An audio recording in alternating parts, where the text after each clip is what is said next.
ഒരു ദിവസം 2% റിസ്ക് അല്ലെങ്കിൽ 2% പ്രോഫിറ്റ് എന്നല്ല നമ്മൾ പ്ലാൻ ചെയ്യുന്നത്. ഒരു മെത്തേഡ് സക്സസ്ഫുൾ ആണോ ഇല്ലയോ എന്നറിയാൻ, അല്ലെങ്കിൽ ഒരു ട്രേഡിംഗ് സ്ട്രാറ്റജി സക്സസ്ഫുൾ ആണോ അല്ലയോ എന്നറിയാനായിട്ട് ഫുൾ അഗ്രസീവായിട്ട് അതിൽ ട്രേഡ് ചെയ്യും. അപ്പോൾ റിസ്ക് റിവാർഡ് റേഷ്യോ നോക്കുമ്പോഴത്തേക്ക് ചെറിയ ടൈം ഫ്രെയിം എടുക്കുന്ന ട്രേഡ്സിനായിരിക്കും റിസ്ക് റിവാർഡ് റേഷ്യോ ഏറ്റവും കൂടുതൽ നമുക്ക് അച്ചീവ് ചെയ്യാൻ പറ്റുക. നോർമലായിട്ട് order block, support resistance, trend line, ഇത് മൂന്നുമാണ് നമുക്ക് ഒരു നല്ല എൻട്രി, വലിയ ലോങ് ടൈമിലേക്ക് ഒരു ട്രേഡ് എൻഡ് കിട്ടാൻ വേണ്ടിയിട്ട് നമ്മൾ ഉപയോഗിക്കേണ്ട 3 സാധനങ്ങൾ. ഓക്കെ, ബിഗിനിങ് സ്റ്റേജിലുള്ള ആൾക്കാരോ അല്ലെങ്കിൽ സെമി ആയിട്ടുള്ള ആൾക്കാർ, മീഡിയം റേഞ്ച് ട്രേഡേഴ്സ് ആണെങ്കിൽ ആക്ച്വലി നമ്മൾ ഡെപ്പോസിറ്റ് ചെയ്യുന്ന സമയത്തിന് ആണ് വില കൂടുതൽ. Hello friends, welcome to my YouTube channel trade hub live.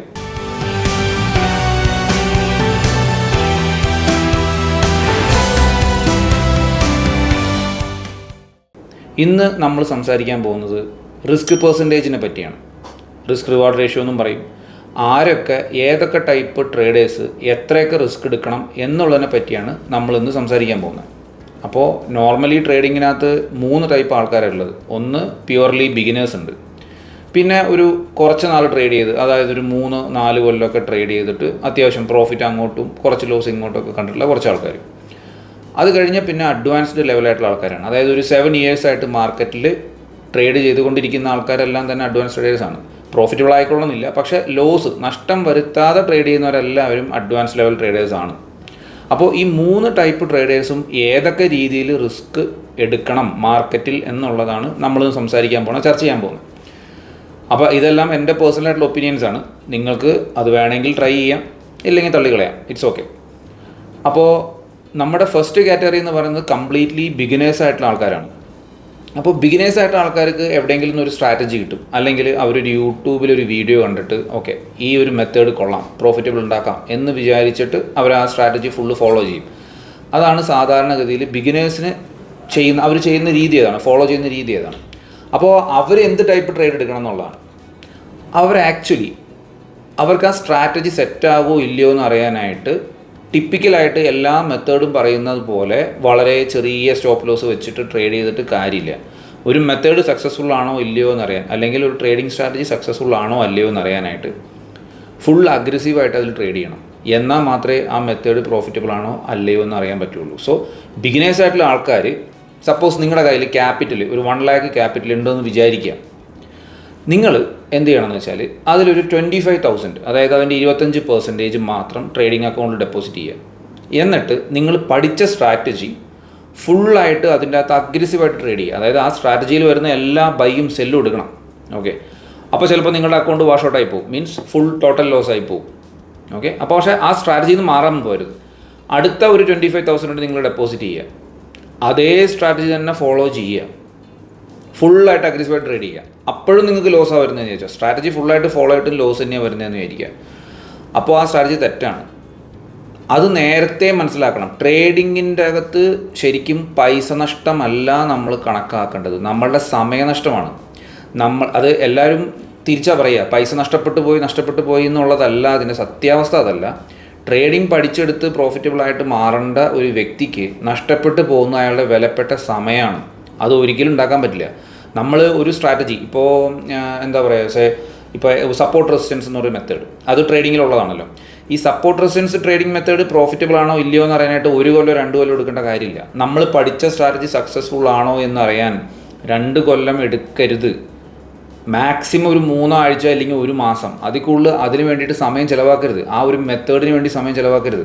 ഒരു ഇൻസ്റ്റിറ്റ്യൂട്ടിലുള്ള ഒരാൾ പഠിപ്പിച്ചു തന്നൊരു സ്ട്രാറ്റജി അല്ലെങ്കിൽ ഒരു മെത്തേഡ് അത് ഫോളോ ചെയ്യുമ്പോൾ വിത്തിൻ 1 month നമുക്ക് മനസ്സിലാവണം, മാക്സിമം 1 മാസത്തിനുള്ളിൽ മനസ്സിലാവണം ഇത് സക്സസ്ഫുൾ ആണോ അല്ലയോ എന്ന്.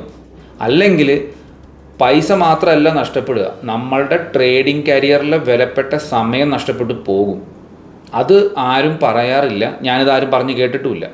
ഞാൻ എൻ്റെ ലൈഫിൽ മനസ്സിലാക്കിയ കാര്യമാണ്. ഞാനൊരു സ്ട്രാറ്റജി പഠിച്ച് 2 കൊല്ലം സ്ട്രാറ്റജി പഠിച്ചതിന് ശേഷം എനിക്ക് മനസ്സിലായി അതിൽ പ്രോഫിറ്റ് ഉണ്ടാക്കാൻ പറ്റില്ല എന്ന്. 2 കൊല്ലം അങ്ങോട്ട് പോയി, പൈസയും പോയി, രണ്ടും പോയി. പൈസയും പോയി, സമയവും പോയി.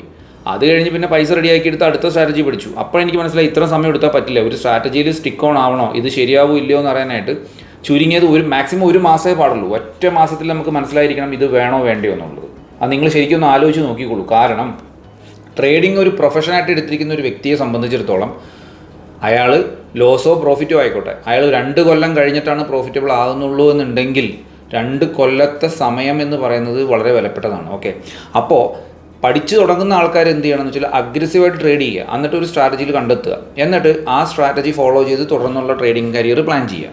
ഇനി ഇൻ്റർമീഡിയറ്റ് ആയിട്ട് ആൾക്കാർ, അതായത് ഒരു 3 to 4 ഇയേഴ്സ് അല്ലെ പോട്ടെ, ഒരു 2 ഇയേഴ്സ് 2 കൊല്ലെങ്കിലും ട്രേഡിങ്ങിൽ നിൽക്കുന്ന ആൾക്കാർ നമുക്ക് പറയാം ഒരു മീഡിയം റേഞ്ച് ആൾക്കാരാണ് അല്ലേ. അപ്പോൾ മീഡിയം റേഞ്ച് ആയിട്ടുള്ള ആൾക്കാർ എന്ത് ചെയ്യണമെന്ന് വെച്ചാൽ ലോട്ട് സൈസ് കുറയ്ക്കുക. കാരണം അവർ ഫുള്ളി അവരെ പ്രൊഫഷൻ അത് തിരഞ്ഞെടുത്ത് കഴിഞ്ഞു. ബിഗിനേഴ്സ് അങ്ങനെയല്ല. ബിഗിനേഴ്സ് ഈ ട്രേഡിങ് ചെയ്ത് പ്രോഫിറ്റ് ഉണ്ടാക്കാൻ പറ്റുമല്ലോ എന്ന് അറിയാൻ വേണ്ടി മാർക്കറ്റിലേക്ക് വരുന്ന ആൾക്കാരാണ്. പക്ഷേ 2 കൊല്ലോ 2.5 കൊല്ലോ ഒക്കെ ട്രേഡ് ചെയ്തിരിക്കുന്ന ആൾക്കാർക്ക് ഇനി അതാണ് പ്രൊഫഷൻ എന്ന് അവർ തിരഞ്ഞെടുത്ത് കഴിഞ്ഞു. സോ അപ്പോൾ അവരൊരു സ്ട്രാറ്റജി എങ്ങനെ കണ്ടുപിടിക്കും? ഒരു നല്ലൊരു മെത്തേഡ് അവർക്ക് കിട്ടിക്കഴിഞ്ഞാൽ ലോട്ട് സൈസ് കുറയ്ക്കുക, അതായത് പെർസെൻറ്റേജ് റിസ്ക് ചെയ്യുന്ന പെർസെൻറ്റേജ് വളരെ കുറച്ചതിന് ശേഷം ഒരുപാട് ട്രേഡ്സ് എടുക്കുക ആ മെത്തേഡിൽ. അപ്പോൾ അവർക്ക് മനസ്സിലാവും ആ മെത്തേഡ് സക്സസ്ഫുൾ ആണോ അല്ലയോ എന്നുള്ളത്. പിന്നത്തെ കാറ്റഗറിയുള്ള അഡ്വാൻസ്ഡ് ആയിട്ടുള്ള ആൾക്കാരാണ് അല്ലേ. അഡ്വാൻസ്ഡ് ആയിട്ട് ആൾക്കാർക്ക് പറഞ്ഞു കൊടുക്കാനായിട്ട് പ്രത്യേകിച്ച് എൻ്റെ കയ്യിൽ കാര്യങ്ങളൊന്നുമില്ല. കാരണം അവർക്കറിയാം എന്താണ് ട്രേഡ് ചെയ്യേണ്ടത്, എന്താണ് ലോസ് ആക്കാവുന്നത്, എന്താണ് പ്രോഫിറ്റ് എന്നുള്ള ഇവർക്ക് എല്ലാവർക്കും അറിയാം. സോ അപ്പോൾ പിന്നെ അവർക്ക് പ്രത്യേകിച്ച് നമ്മൾ ഒന്നും പറഞ്ഞു കൊടുക്കേണ്ട ആവശ്യമില്ല. So they can do it by themselves. Okay, ബിഗിനേഴ്സാണ് ഞാൻ കൂടുതൽ പറയുന്നത്. മാക്സിമം സ്പീഡിൽ ട്രേഡ് ചെയ്യുക, മാക്സിമം അഗ്രസീവായിട്ട് ട്രേഡ് ചെയ്യുക, ഒരു സ്ട്രാറ്റജി മെത്തേഡ് ചൂസ് ചെയ്യുക, അത് പറ്റിയില്ലെങ്കിൽ അത് കളഞ്ഞേക്കുക, പിന്നെ അത് വെച്ചുകൊണ്ടിരിക്കരുത്. പിന്നെ അതിൽ വെച്ച് പ്രോഫിറ്റ് ഉണ്ടാക്കാൻ പറ്റും, പക്ഷേ അത് ഇപ്പം നിങ്ങൾ ശ്രമിച്ചാൽ നടക്കില്ല. ഇപ്പം നിങ്ങൾ ലോസ് തന്നെയായിരിക്കും. അപ്പോൾ 2-3 മെത്തേഡ്സിലുള്ള കയറി ഇറങ്ങി പോയതിന് ശേഷം നമുക്കിതെല്ലാം കൂടെ കമ്പൈൻ ചെയ്യാം. ഒരു മെത്തേഡും കംപ്ലീറ്റ്ലി പെർഫെക്റ്റ് അല്ല. ഇപ്പോൾ സപ്പോർട്ട് റെസിസ്റ്റൻസ് ആയിക്കോട്ടെ, ട്രെൻഡ് ലൈൻ ബ്രേക്കൗട്ട് ആയിക്കോട്ടെ, അല്ലെങ്കിൽ ഓർഡർ ബ്ലോക്ക് ആയിക്കോട്ടെ, ഒന്നും പെർഫെക്റ്റ് അല്ല. ഇതെല്ലാം കൂടെ കമ്പൈൻ ചെയ്ത് വരുമ്പോഴേ ഒരു നല്ല ട്രേഡ് നമുക്ക് കണ്ടുപിടിക്കാൻ പറ്റുള്ളൂ. അപ്പോൾ അതിന് വേണ്ടിയിട്ട് നമ്മൾ ഈ എല്ലാ ട്രേഡിൻ്റെയും മെത്തേഡ്സ് അറിഞ്ഞിരിക്കണം. എന്താണ് എൻട്രി, എന്താണ് എക്സിറ്റ് എന്നുള്ളതെല്ലാം അറിഞ്ഞിരിക്കണം. ഇപ്പോൾ നോർമലായിട്ട് order block, support resistance, trend line, ഇത് 3 നമുക്ക് ഒരു നല്ല എൻട്രി, വലിയ ലോങ് ടൈമിലേക്ക് ഒരു ട്രേഡ് എൻഡ് കിട്ടാൻ വേണ്ടിയിട്ട് നമ്മൾ ഉപയോഗിക്കേണ്ട 3 സാധനങ്ങൾ. ഓക്കെ, അപ്പോൾ അതിൽ സപ്പോർട്ട് റെസിസ്റ്റൻസ് എങ്ങനെ ട്രേഡ് ചെയ്യണം, ട്രെൻഡ് ലൈനിൽ എങ്ങനെ ട്രേഡ് ചെയ്യണം, ഓർഡർ ബ്ലോക്ക് എങ്ങനെ ട്രേഡ് ചെയ്യണം എന്നുള്ളത് സെപ്പറേറ്റ് ആയിട്ട് അറിഞ്ഞിരിക്കണം. ഇതെല്ലാം സെപ്പറേറ്റ് അറിഞ്ഞിരുന്നാൽ മാത്രമാണ് നമുക്കിത് 3 കൂടെ കമ്പൈൻ ചെയ്ത് നമുക്കൊരു എൻട്രി എടുക്കാൻ സാധിക്കുള്ളൂ. അപ്പോൾ അതുകൊണ്ടാണ് പറഞ്ഞത് ബിഗിനേഴ്സ് ഫുള്ളി അഗ്രസീവായിട്ട് ട്രേഡ് ചെയ്യുക. ഒരു 2-3 ഇയേഴ്സ് ആയിട്ടുള്ള ഒരു മീഡിയം ആയിട്ടുള്ള കുറച്ച് ട്രേഡേഴ്സ് ഉണ്ടാവും. അവർ ലോട്ട് സൈസ് കുറയ്ക്കുക, എന്നിട്ട് അഗ്രസീവായിട്ട് തന്നെ ട്രേഡ് ചെയ്യുക. അല്ലാതെ സക്സസ് ആവാൻ പറ്റില്ല. ഇപ്പോൾ റിസ്ക് പെർസെൻറ്റേജ് ചിലർ പറയുന്നത് കേട്ടിട്ടുണ്ടാവും. ഓക്കെ, ഇപ്പോൾ ഒരു ദിവസം നമുക്ക് 1% റിസ്ക് ചെയ്യുക, നമ്മുടെ ക്യാപിറ്റലിൽ 1% എന്ന് പറയുന്ന ആൾക്കാരുണ്ട്. അല്ലെങ്കിൽ ഒരു ദിവസം 2% റിസ്ക് ചെയ്യുക എന്ന് പറയുന്ന ആൾക്കാരുണ്ട്. പക്ഷേ അതല്ല ആക്ച്വൽ ട്രേഡിങ്ങിൽ സംഭവിക്കേണ്ടത്. അതായത് നമ്മളുടെ മെത്തേഡിൽ വരുമ്പോൾ ഒരു ട്രേഡ് വന്നു കഴിഞ്ഞാൽ അതിൽ 1% നമ്മൾ റിസ്ക് ചെയ്യാൻ തയ്യാറായിരിക്കണം, ഇല്ലെങ്കിൽ 2% റിസ്ക് ചെയ്യാൻ തയ്യാറായിരിക്കണം ഓരോ ട്രേഡിലും. എന്നാൽ മാത്രമേ നമുക്കൊരു പ്രോഫിറ്റബിൾ ആയിട്ടുള്ള ട്രേഡറായിട്ട് മാറാൻ സാധിക്കുകയുള്ളൂ. അല്ലാതെ ഒരു ദിവസം എൻ്റെ സ്റ്റോപ്പ് ലോസ് 2% ആണെന്ന് പറഞ്ഞിട്ട് ആദ്യത്തെ ഒരു എൻട്രി തന്നെ നമുക്ക് 2% സ്റ്റോപ്പ് ലോസ് അടിക്കുകയും അത് കഴിഞ്ഞ് വരുന്ന ട്രേഡുകൾ എൻട്രി എടുക്കാതെ അത് പോകുന്നത് നോക്കിയിരിക്കുകയും ചെയ്യുന്ന അവസ്ഥ ഒരുപാട് പേർക്ക് ഉണ്ടാവാറുണ്ട്. സോ അത് വരാതിരിക്കാനാണ് ഞാൻ പറഞ്ഞത്, ഒരു ദിവസം 2% റിസ്ക് അല്ലെങ്കിൽ 2% പ്രോഫിറ്റ് എന്നല്ല നമ്മൾ പ്ലാൻ ചെയ്യേണ്ടത്. നമ്മൾ എടുക്കുന്ന ഓരോ ട്രേഡിനും ഇത്ര റിസ്ക് ഇത്ര പ്രോഫിറ്റ് അങ്ങനെ പ്ലാൻ ചെയ്ത് വേണം നമ്മൾ ട്രേഡ് ചെയ്യാൻ. എന്നാൽ മാത്രമേ നമ്മൾ ഒരു മെത്തേഡ് ഫോളോ ചെയ്യുകയാണെങ്കിൽ അത് സക്സസ് ആയിട്ട് പോകാൻ സാധിക്കുകയുള്ളൂ. അപ്പോൾ ഇതാണ് ബേസിക്കലി നമ്മൾ എടുക്കേണ്ട രീതി, നമ്മൾ എങ്ങനെ ട്രേഡിനെ അപ്രോച്ച് ചെയ്യുന്നുള്ള രീതി ഇതാണ്. പിന്നെ എപ്പോഴും ഇപ്പോൾ ഫോറക്സ് പെയർ പറയുകയാണെങ്കിൽ ഞാൻ ഏറ്റവും കൂടുതൽ ചെയ്യുന്ന ഫോറക്സ് ആണ്. അപ്പോൾ ഫോറക്സ് പെയറിനെ പറ്റി ട്രേഡ് ചെയ്യുകയാണെങ്കിൽ നമ്മൾക്ക് മാക്സിമം ഒരു 3 പെയറിനെ അതിനെ ത്രൂ ഔട്ട് ഫോളോ ചെയ്യണം മാർക്കറ്റിൽ. ഇപ്പോൾ പെട്ടെന്ന് ഒരു പെയർ എടുത്ത് നോക്കി അതിൽ ബൈ വന്നു, അതിൽ ബൈ ചെയ്തു, ഇപ്പുറത്ത് സെല്ല് വന്നു, ഇതിൽ സെല്ല് ചെയ്തു, അങ്ങനെ ചെയ്യാൻ പാടില്ല. നമ്മൾ ഒരു പെയറിനെ നമ്മൾ ഫുള്ളായിട്ട് അതിനെ ഫോളോ ചെയ്ത് പോയാൽ മാത്രമേ അതിൻ്റെ മാക്സിമം ബെനിഫിറ്റ് നമുക്ക് എടുക്കാൻ പറ്റുള്ളൂ മാർക്കറ്റിൽ നിന്ന്. ഇപ്പോൾ ഉദാഹരണത്തിന് പറയുകയാണെങ്കിൽ Britain pound Japanese N GBP JPY എന്ന് പറയുന്ന പെയർ, അതിൻ്റെ അകത്തുള്ള എല്ലാ ട്രേഡ്സും മനസ്സിലാക്കണമെങ്കിൽ നമ്മൾ അതിൻ്റെ വലിയ ടൈം ഫ്രെയിമുകൾ 4 അവർ, പിന്നെ 2 അവർ, 1 അവർ, ഇങ്ങനെ കുറേ ടൈം ഫ്രെയിംസ് ഉണ്ടല്ലോ. അതിൻ്റെ എല്ലാത്തിൻ്റെയും ട്രെൻഡ് ലൈൻ, സപ്പോർട്ട് റെസിസ്റ്റൻസ് ഇതെല്ലാം വരച്ച് റെഡിയാക്കി വെച്ച ചാർട്ടിൽ പോയിട്ട് വേണം നമ്മൾ ഇൻട്രാഡേയിൽ എൻട്രി ചെയ്യാനായിട്ട്. പിന്നെ ഇൻട്രാഡേയിൽ എൻട്രി ചെയ്യുന്ന ആൾ പോയിട്ട് 4 അവറിൻ്റെ SL ഒന്നും കൊണ്ടൊന്നും വെക്കരുത്. കാരണം ഇൻട്രാഡേ ട്രേഡ് ചെയ്യുന്നതിൻ്റെ മാക്സിമം ചെറിയ ടൈം ഫ്രെയിം എന്ന് പറഞ്ഞാൽ 1 മിനിറ്റ് ആണ്. ഏറ്റവും ചെറിയ ടൈം ഫ്രെയിം 1 മിനിറ്റ് ആണ്. അതെങ്കിലും എടുത്ത് വേണം ട്രേഡ് എടുക്കാൻ. അതെടുത്ത് ട്രേഡ് ചെയ്യാൻ പഠിക്കണം. മനസ്സിലായില്ലേ? 1 മിനിറ്റിൽ ട്രേഡ് ചെയ്തെടുത്ത് പഠിച്ചു കഴിഞ്ഞാൽ അതിൻ്റെ സ്റ്റോപ്പ് ലോസ് വളരെ ചെറുതാണ്. ഇപ്പോൾ നമ്മൾ 4 അവർ ടൈം ഫ്രെയിമിൽ 10 ട്രേഡ് എടുക്കുന്നതിൻ്റെ സ്റ്റോപ്പ് ലോസ് യൂസ് ചെയ്ത് കഴിഞ്ഞാൽ നമുക്ക് 1 മിനിറ്റ് ടൈം ഫ്രെയിമിൽ അതുപോലത്തെ 10 ട്രേഡ്സ് എടുക്കാം. അപ്പോൾ ഈ പറഞ്ഞ സപ്പോർട്ട് റെസിസ്റ്റൻസ്, ട്രെൻഡ് ലൈൻ ബ്രേക്കൗട്ടുകൾ വെച്ചിട്ട് നമുക്ക് ഒരു ദിവസം ട്രേഡ് ചെയ്യാൻ തുടങ്ങിയാൽ 1 മിനിറ്റിനകത്ത് തന്നെ നമുക്ക് ഒരുപാട് ട്രേഡ്സ് നമുക്ക് എടുക്കാം. മനസ്സിലായില്ലേ? അതിൽ സക്സസ് റേറ്റ് ഭയങ്കര കൂടുതലായിരിക്കും അങ്ങനെ ചെയ്യുമ്പോൾ. 4 അവർ ടൈം ഫ്രെയിമിൽ നമ്മളൊരു എൻട്രി ചെയ്ത് കഴിഞ്ഞാൽ അതിൻ്റെ സക്സസ് റേറ്റ് അത്രത്തോളം നല്ലതായിക്കൊള്ളണമെന്ന് നിർബന്ധമില്ല. ഒരു SL ഹിറ്റായാൽ തന്നെ 100-150 പോയിൻറ്റ്സ് നമുക്ക് ഹിറ്റാവും.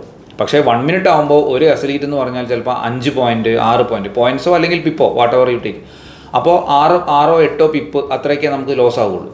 അങ്ങനെ നമുക്ക് 10 ട്രേഡ് എടുക്കാം. 10 എടുത്തിട്ട് വേണം ഒരു SL ഹിറ്റ്, എന്നിട്ട് വേണം മറ്റേ 4 hour ടൈം ഫ്രെയിമിൽ അടിക്കുന്ന ഒരു SLനോ ഈക്വലോ ആവാനായിട്ട്. മനസ്സിലായില്ലേ? സോ അപ്പോൾ അങ്ങനെ നമ്മൾ ടൈം ഫ്രെയിം ചെറുതാക്കി കൊണ്ടുവരുന്നതോടും നമുക്ക് വിന്നിങ് റേഷ്യോ കൂടാൻ തുടങ്ങും.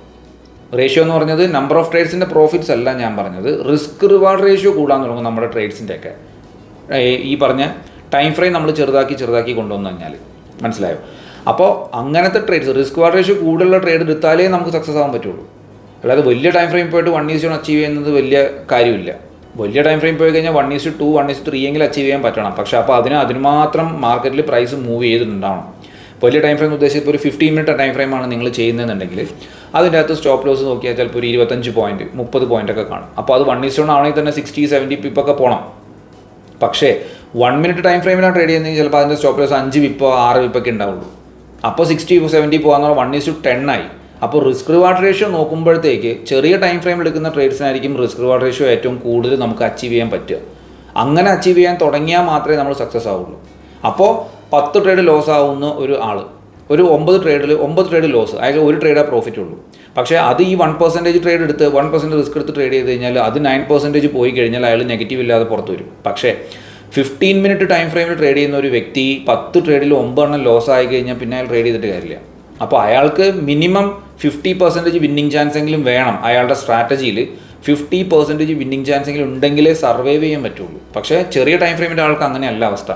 അയാൾക്ക് 20% വിന്നിങ് ചാൻസ് മതി. അയാളുടെ സ്ട്രാറ്റജിയിൽ 20% പ്രോഫിറ്റബിൾ ആയിട്ടുള്ള ട്രേഡ്സ് അയാൾക്ക് എടുക്കാൻ പറ്റുമെന്നുണ്ടെങ്കിൽ ചെറിയ ടൈം ഫ്രെയിമിൽ പോകുന്ന ആൾക്ക് 20% വിന്നിങ് റേഷ്യോ മതി അയാളുടെ ട്രേഡ്സിൽ, ഓവറോൾ ട്രേഡ്സിൽ. അതായത് 10 ട്രേഡിൽ 8 ലോസും 2 പ്രോഫിറ്റും ആയാലും അയാൾ end of the day profit ആയിരിക്കും.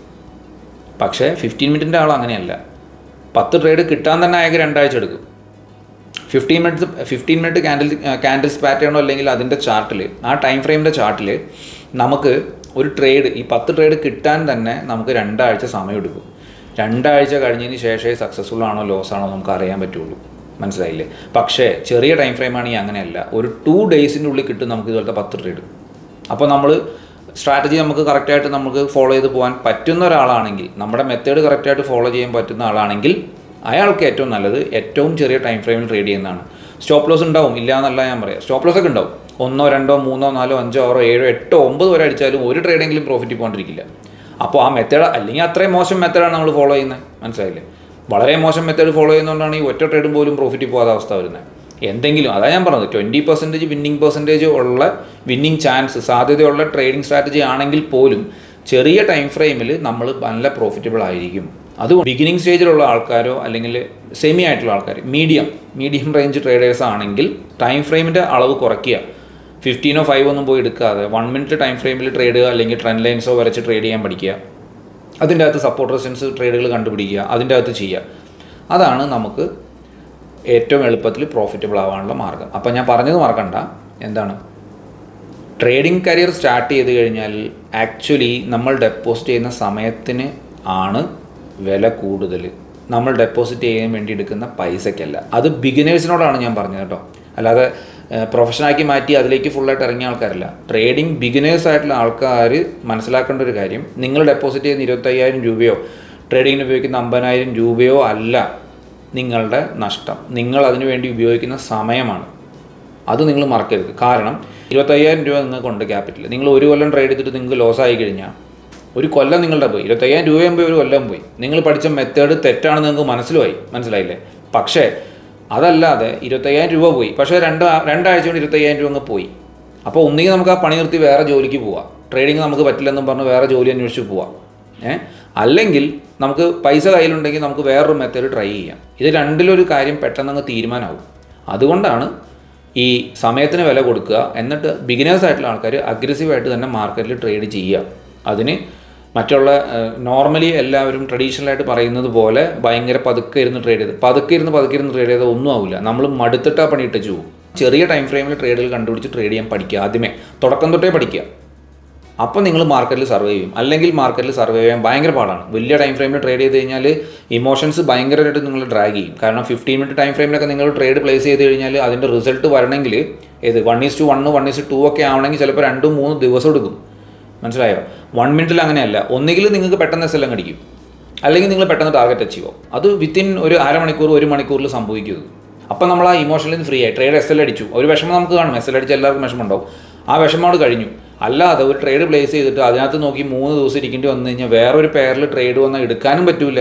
ഈ ട്രേഡ് വിട്ട് ഇടയ്ക്ക് വെച്ച് കട്ട് ചെയ്ത് പോകാനും പറ്റില്ല. എന്നിട്ട് എന്ത് പറ്റും? കുറച്ച് നെഗറ്റീവ് പോയിട്ട് എപ്പോഴെങ്കിലും ഇതൊന്ന് പ്ലസ്സിലേക്ക് കയറുമ്പോൾ അപ്പോൾ തന്നെ ട്രേഡ് അങ്ങ് ക്ലോസ് ചെയ്യും. എന്നിട്ട് അടുത്ത ട്രേഡ് പോകും. അപ്പോൾ ഈ ട്രേഡ് അങ്ങ് പോയിട്ട് ടാർഗറ്റ് അടിക്കും. അപ്പോൾ പിന്നെ നമുക്ക് ഭ്രാന്തായി, ഒന്ന് ഹോൾഡ് ചെയ്യായിരുന്നു. അപ്പോൾ ആ തോന്നലൊക്കെ ഒഴിവാകാനായിട്ട് ബിഗിനേഴ്സിന് വേണ്ടത് ഏറ്റവും ഫാസ്റ്റായിട്ട് SL അടിക്കാൻ പോയാൽ പെട്ടെന്ന് SL അടിക്കണം. അത് വിത്തിൻ മിനിറ്റ്സിൽ SL അടിച്ചോളണം. അല്ലെങ്കിൽ പിന്നെ നെഗറ്റീവ് കാണരുത്, എടുത്ത ട്രേഡിൽ നെഗറ്റീവ് കാണരുത്. ഈ ചെറിയ ടൈം ഫ്രെയിമിന് മാത്രമാണ് അങ്ങനത്തെ ഒരു പവർ ഉള്ളൂ. അതായത് ഒന്നുകിൽ പെട്ടെന്ന് SL അടിക്കും, അല്ലെങ്കിൽ നിങ്ങൾ നെഗറ്റീവ് കാണില്ല. ട്രേഡ് പ്ലേസ് ചെയ്ത് പിന്നെ നെഗറ്റീവ് കാണുകയില്ല, അത് പ്ലസ്സിൽ തന്നെ അങ്ങനെ ഓടിക്കൊണ്ടിരിക്കും. അതുകൊണ്ടാണ് ഞാൻ ബിഗിനേഴ്സിന് ചെറിയ ടൈം ഫ്രെയിം സജസ്റ്റ് ചെയ്യുന്നത്. എൻ്റെ സജഷൻ 1 മിനിറ്റിലാണ്. അപ്പോൾ നിങ്ങൾ ഓർത്തിരിക്കുക, ബിഗിനേഴ്സ് ഡെപ്പോസിറ്റ് ചെയ്യുന്ന പൈസയിലല്ല നിങ്ങൾ ശ്രദ്ധിക്കേണ്ടത്. നിങ്ങൾ അതിനകത്ത് ഇൻവെസ്റ്റ് ചെയ്യുന്ന സമയം, ട്രേഡിംഗ് പഠിക്കാനുള്ള അല്ലെങ്കിൽ സ്ട്രാറ്റജി ടെസ്റ്റ് ചെയ്യാനോ നിങ്ങൾ എടുക്കുന്ന സമയത്തിനാണ് ഇമ്പോർട്ടൻസ്. സോ സമയം is more valuable than money. എനിക്ക് അങ്ങനെ തോന്നിയിട്ടുള്ളത്. നിങ്ങൾ എന്താണെന്ന് വെച്ചാൽ നിങ്ങൾ ആലോചിക്കുക. ഓക്കെ. പിന്നെ നമ്മുടെ ചാനൽ കാണുന്നവർ ചാനലിലെ വീഡിയോസ് ഇഷ്ടപ്പെടുകയാണെങ്കിൽ ലൈക്ക്, സബ്സ്ക്രൈബ്, ഷെയർ അതെല്ലാം ചെയ്യുക. അപ്പോൾ അത് കൂടുതൽ ആൾക്കാരിലേക്ക് എത്തട്ടെ. അപ്പോൾ ഞാൻ പറഞ്ഞിരുന്നു യൂട്യൂബ് ലൈവിൽ ട്രേഡ് ചെയ്യുമെന്ന് പറഞ്ഞിരുന്നു. അപ്പോൾ അതിനൊരു കമ്മ്യൂണിറ്റി നമുക്കായില്ല. യൂട്യൂബിൽ ചാനലും ബിഗിനാണ്. അപ്പോൾ നമുക്ക് അതിനൊരു കമ്മ്യൂണിറ്റി ആയിട്ടില്ല. ഒരു കമ്മ്യൂണിറ്റി ഒരു 100 ആൾക്കാർ, ഒരു 100 പേരുടെ ഒരു കമ്മ്യൂണിറ്റി ഒക്കെ ആയി കഴിഞ്ഞ് കഴിഞ്ഞാൽ ഒരു 10-30 പേര് യൂട്യൂബ് ലൈവ് നമ്മൾ പോയാൽ അത് കാണും എന്നുള്ള ഒരു പ്രതീക്ഷ നമുക്ക് എപ്പോൾ വരുന്നോ അന്നേരം നമ്മൾ യൂട്യൂബ് ലൈവ് പോകുന്നതാണ്. അതെന്തായാലും നിങ്ങൾ നിരാശപ്പെടുത്തില്ല. അത്യാവശ്യം നല്ല രീതിയിൽ തന്നെ നമ്മൾ ട്രേഡ്സ് ചെയ്യുന്നതാണ്. അപ്പോൾ അത് നിങ്ങൾക്ക് എല്ലാവർക്കും ഉപകാരപ്പെടട്ടെ. അപ്പോൾ അതിന് നിങ്ങൾ ഫ്രണ്ട്സിനോട് പറയുക, ഇങ്ങനെ ചാനലുണ്ട്, സബ്സ്ക്രൈബ് ചെയ്യുക എന്ന് പറയുക. പിന്നെ മെസ്സേജ് അയയ്ക്കുക, എന്താണ് ട്രേഡ്സിൻ്റെ കാര്യങ്ങൾ എന്നുള്ളത് നമ്മൾ പറഞ്ഞുതരാം. പിന്നെ യൂട്യൂബ് ലൈവ് പോകുമ്പോൾ നിങ്ങൾ ആ ഗ്രൂപ്പിൽ ആഡ് ചെയ്ത് തരാം എപ്പോഴാണ് നമ്മൾ ലൈവ് സ്റ്റാർട്ട് ചെയ്യുന്നത്. അപ്പോൾ നമ്മൾക്ക് നോട്ടിഫിക്കേഷൻസ് അയച്ചിട്ട് നിങ്ങളുടെ നേരത്തെ മുൻകൂട്ടി നിങ്ങളോട് പറയാൻ ലൈവ് പോകുന്നുണ്ടെന്ന് പറഞ്ഞിട്ട് ലൈവ് സ്റ്റാർട്ട് ചെയ്യാം. അപ്പോൾ അത് നിങ്ങൾ വാച്ച് ചെയ്യാം. ഓക്കെ. അപ്പോൾ thanks for watching my channel. Thank you. By.